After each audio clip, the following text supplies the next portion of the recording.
आईनी तरमीम के मुताबिक नए चीफ जस्टिस का तकर्रुर पार्लिमानी कमेटी के जरिए होगा। चीफ जस्टिस पाकिस्तान की तैनाती के लिए पार्लिमानी कमेटी की तश्कील का अमल भी अब शुरू हो चुका। स्पीकर कौमी असम्बली का ख़त चेयरमैन सेनेट और पार्लिमानी लीडर से कमेटी अरकान के नाम मांग लिए गए। कमेटी के लिए 8 अरकान कौमी असम्बली और 4 सेनेट से लिए जाएंगे। पीपल्स पार्टी ने पार्लिमानी कमेटी के लिए अपने नाम भिजवाए।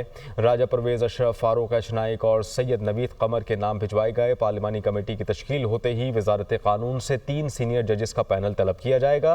कमेटी जजेस के पैनल में से चीफ जस्टिस पाकिस्तान का इंतखाब करेगी। चीफ जस्टिस पाकिस्तान की तैनाती का मामला चेयरमैन सेनेट ने पार्लिमानी रहनुमाओं को खत लिख दिया है। चेयरमैन सेनेट ने पार्लिमानी कमेटी में इरकान की नुमाइंदगी के लिए नाम मांग लिए हैं। इसी से मुतालिक ताज़ा तरीन सूरत हाल हासिल करेंगे नुमाइंदा दुनिया न्यूज़ मरियम इलाही ने इस्लामाबाद से हमें ज्वाइन किया। जी मरियम, क्या अपडेट है? जी देखिए Sania, chief justice of Pakistan की तकरीर के लिए पार्लिमानी कमेटी जिसके अंदर 12 अरकान शामिल होंगे, उसमें से चूंकि 8 कौमी असम्बली के अरकान होंगे और 4 सेनेट के होंगे। इस हवाले से जो लेटर कौमी असम्बली के जो स्पीकर है उन्होंने चेयरमैन सेनेट से को लिखा था कि आप अपने जो है वो नुमाइंदगी के लिए नाम मांग लें। वो उसी के पेश नजर चेयरमैन सेनेट ने जो है वो पार्लिमानी रहनुमाओं को खतूत लिख दिए हैं। चेयरमैन सेनेट की जानब से पार्लिमानी कमेटी के लिए जो है वो डिफरेंट पार्टी से नाम मांगे गए, जिसमें पाकिस्तान पीपल्स पार्टी है, जो है वो सुन्नी इत्तेहाद काउंसिल है, PMLN है और MQM है। इनसे जो है ये कहा गया है कि आप अपने नाम जो है अपनी कमेटी के अंदर अपनी नुमाइंदगी के लिए जो है वो दे दें, ताकि आर्टिकल 175A के तहत जो स्पेशल पार्लियामेंट्री कमेटी तश्कील दी जाएगी जो कि 3 सीनियर मोस्ट जजेस में से एक का इंतखाब करेगी, वो अमल जो है वो बाकायदा तौर पर जो है वो हो सके शुरू। और उसके बाद जो कमेटी की जो भी वो होगी वो 2/3 अक्सरियत से फैसला जो होगा उसके बाद जो है वो नाम सामने आएगा। जी मरियम इलाही, बहुत शुक्रिया, आपने हमें तफसीलात बताई। मुस्लिम लीग नून के रुकन आदिल बाज़ाई के आईनी तरमीम में वोट ना देने का ये मामला है। स्पीकर कौमी असम्बली का इलेक्शन कमीशन को एक और ख़त आदिल बाज़ाई को नाअहल करके नशिस्त खाली करार देने का मुतालबा कर दिया। मुस्लिम लीग नून के सदर नवाज शरीफ ने आदिल बाज़ाई के खिलाफ रेफरेंस स्पीकर को भिजवाया था। आदिल बाज़ाई कल ऐवान से गैर हाजिर थे और वोट भी नहीं दिया था। आदिल बाज़ाई ने नून लीग ज्वाइन करके बाद में तहरीक इंसाफ में शमूलियत की थी। स्पीकर ने फौरी उन्हें डी-सीट करने का मुतालबा किया है। मुल्क की मईशत के लिए अच्छी खबर यह है कि पाकिस्तान का करंट अकाउंट 2 माह में सरप्लस रिकॉर्ड किया गया है। पाकिस्तान का करंट अकाउंट 6 माह की बुलंद तरीन सतह पर पहुंच चुका है। सितंबर 2024 में current account 11 crore 90 lakh dollar surplus हो गया। स्टेट बैंक की जानिब से ये दादोशुमार जारी किए गए हैं और इन दादोशुमार के मुताबिक सितंबर 2023 में current account 21 crore 80 lakh dollar खसारे में था। माहाना बुनियादों पर करंट अकाउंट में 310% बेहतरी आई है। तो मुल्क की मईशत के लिए ये अच्छी खबर सामने आई है कि पाकिस्तान का करंट अकाउंट 2 माह में सरप्लस रिकॉर्ड किया गया है और पाकिस्तान का करंट अकाउंट 6 माह की बुलंद तरीन सतह पर पहुंच चुका है। सीनियर वकील रहनुमा हामिद खान ने आईनी तरमीम के खिलाफ वकला तहरीक का ऐलान कर दिया। हामिद खान एडवोकेट ने सुप्रीम कोर्ट में मीडिया से गुफ्तगू करते हुए कहा कि उन्होंने तहरीक चलाने के लिए नेशनल एक्शन कमेटी बनाने की तजवीज़ दे दी है। मुल्क भर में वकला को कॉल करेंगे। वकला 25 अक्टूबर को मुल्क में यौम नजात मनाएंगे। वो सुप्रीम कोर्ट के बाहर मीडिया से गुफ्तगू कर रहे थे। हम वकला इस आईनी तरमीम को मुकम्मल तौर पर मुस्तरद करते हैं। हम एक नेशनल एक्शन कमेटी बना रहे हैं और हम फाइनलाइज जल्द करके इंशाल्लाह उनकी मीटिंग कॉल करके एक सारे पाकिस्तान में कॉल देंगे कि हमने ये मूवमेंट कैसे आगे लेके जानी है। हम ये भी अपील करेंगे आप सारे वकला से 25 तारीख को मौसूफ यहाँ से रुखसत हो रहे हैं। वो दिन मैं समझता हूँ पाकिस्तान में वकला यौम निजात के तौर पर मनाएंगे।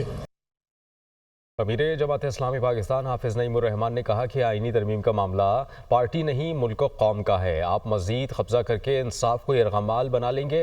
हुकूमतें गलत काम करती हैं और गले उनके ही पड़ता है।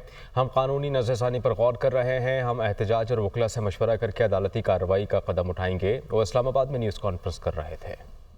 मसला किसी पार्टी का नहीं है, किसी मेंबर असम्बली का नहीं है, ये मुल्क और कौम का मामला है, ये अदालत का मामला है। हमें मालूम है कि अदालत में वैसे भी कौन सा लोगों को पूरा इंसाफ मिल रहा है, लेकिन आप मजीद अगर कब्जा कर लेंगे तो मजीद जो है वो इंसाफ को यरगमाल बना लेंगे।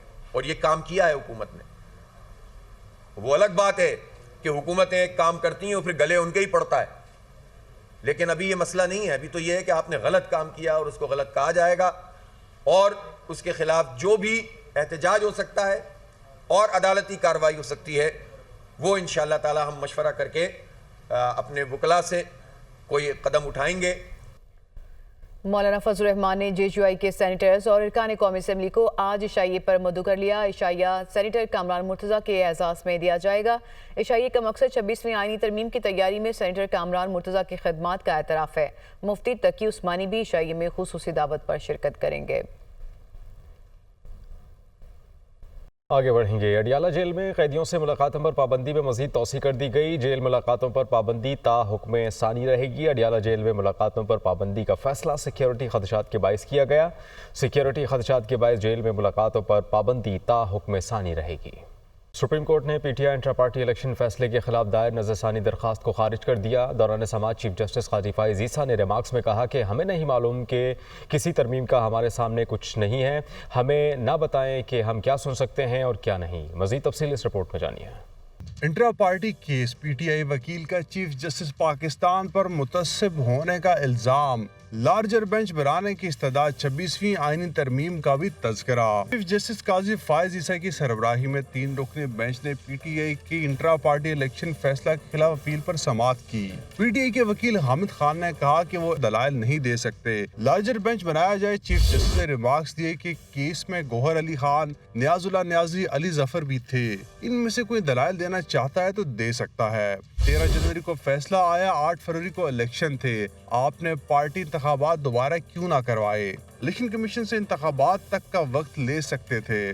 जस्टिस मुसरत हिलाली ने कहा कि एक हफ्ता का काम था। जमात इंट्रा पार्टी इंतखाबात करवाने में क्यों ताखीर कर रही है? जस्टिस मोहम्मद अली मजहर ने कहा कि आपने कभी फिर इलेक्शन एक्ट की इन शिकों को चैलेंज नहीं किया। फिर से अली जफर ने 26वीं आईनी तरमीम का हवाला देते हुए कहा कि ये बेंच अब ये केस सुन ही नहीं सकता, ना हम इसके सामने दलाइल देंगे। इस पर चीफ जस्टिस ने कहा कि हमें नहीं मालूम, किसी तरमीम का हमारे सामने कुछ नहीं है, हमें न बताएं हम क्या सुन सकते हैं और क्या नहीं। वक़्फ़नामे में तहरीर करवाया कि PTI के वकला ने केस के मेरिट्स पर दलाइल दिए, ना गुज़िश्ता फैसले में कोई गैर कानूनी नुक्ता की निशानदही की, इसलिए दरख्वास्त खारिज की जाती है। वज़ीर आला मरीम नवाज के ज़ेर सदारत इजलास अपनी छत अपना घर प्रोग्राम से मुतालिक ब्रीफिंग। अपनी छत अपना घर प्रोग्राम के तहत पंजाब भर में मकानों की तामीर शुरू। सिर्फ 2 माह की रिकॉर्ड मुद्दत में लाहौर, कसूर और दीगर अजला में पहली किस्त हासिल करने वाले अफराद ने मकानों की तामीर शुरू कर दी। और वज़ीर आला पंजाब ने अपनी छत अपना घर प्रोग्राम के कर्ज की दूसरी किस्त का इजरा शेड्यूल के मुताबिक ही बनाने की हिदायत कर दी। आईनी तरमीम के मुताबिक नए चीफ जस्टिस का तकर्रुर पार्लिमानी कमेटी के जरिए होगा। चीफ जस्टिस पाकिस्तान की तैनाती के लिए पार्लिमानी कमेटी की तश्कील का अमल भी अब शुरू हो चुका। स्पीकर कौमी असम्बली का ख़त चेयरमैन सेनेट और पार्लिमानी लीडर से कमेटी अरकान के नाम मांग लिए गए। कमेटी के लिए 8 अरकान कौमी असम्बली और 4 सेनेट से लिए जाएंगे। पीपल्स पार्टी ने पार्लिमानी कमेटी के लिए अपने नाम भिजवाए। राजा परवेज़ अशरफ, फारूक एशनाइक और सैयद नवीद कमर के नाम भिजवाए गए। पार्लिमानी कमेटी की तश्कील होते ही वजारत कानून से 3 सीनियर जजेस का पैनल तलब किया जाएगा।